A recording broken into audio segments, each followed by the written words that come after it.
Introduction to Blackboard's A11y. This is the Blackboard Learning Management System, and I'm going to introduce you today to how A11y works with it. I have some documents that I've created.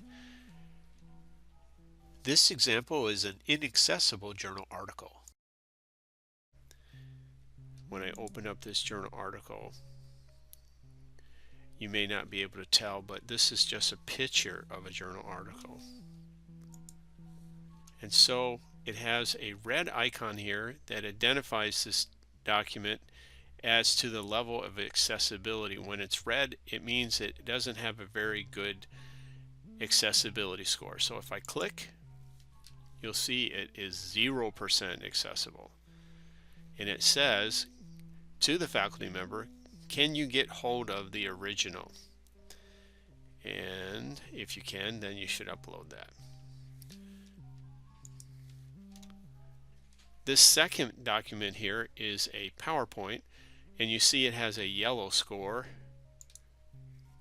of 50%, and it says that there are images inside that are not given alternative text. The third document I have here is an accessible Word file, and if I click on the green icon, you see it has got a perfect score of 100.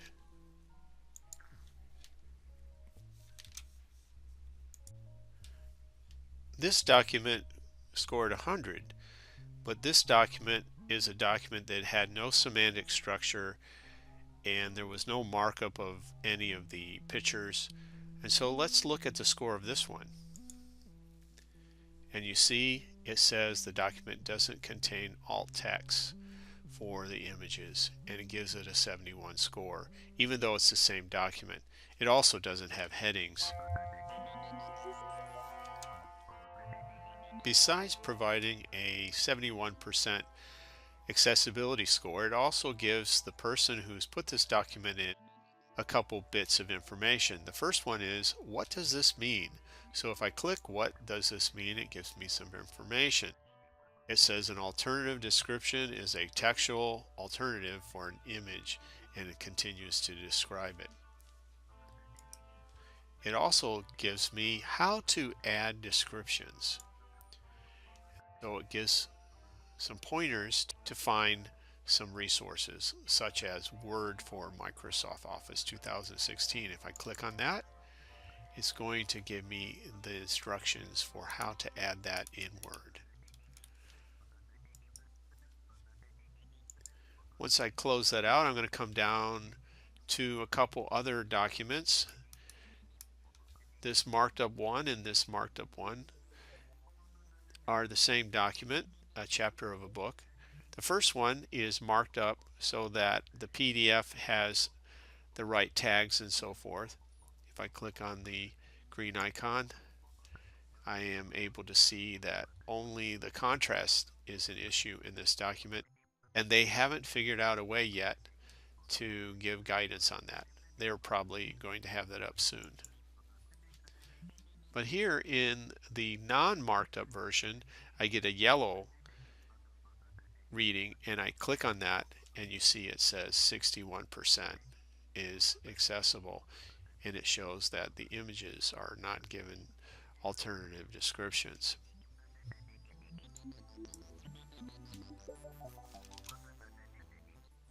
The next two documents are also the same document, one with auto tagging and one without auto tagging. So I took a PDF file without auto tagging, and this is the score it receives, 7%. It even says this PDF is untagged. Again, it gives a description.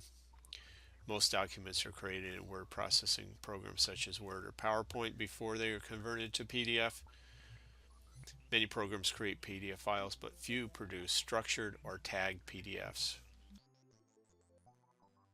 And then if I come to the one that I ran auto tagging in Acrobat Pro, it brought the score up to 33%. So if you do some initial tagging in Adobe Acrobat Pro, you can improve the quality of your PDF files. Student view. Next thing you want to look at is what the students are going to see. You can come to your preview and you can see the same documents, and you'll notice that each document has a drop down and it says accessible versions. And in this case, I'm looking at a PowerPoint, and it allows me to create a tagged PDF from it, an HTML, an EPUB, electronic braille, and audio. If I come to a Word file and accessible versions, I get the same choices. If I come down to one of the PDF files and click accessible versions, I don't get the tagged PDF. I get HTML, EPUB, electronic braille, and audio. I'm going to exit the preview mode and go back to the faculty side and click on course documents again. Not only can the students take advantage of using this tool to create alternative formats, faculty sometimes might want to use this tool as well. They can do the same thing by clicking the drop down, clicking accessible versions, and they too can remake their document into another format.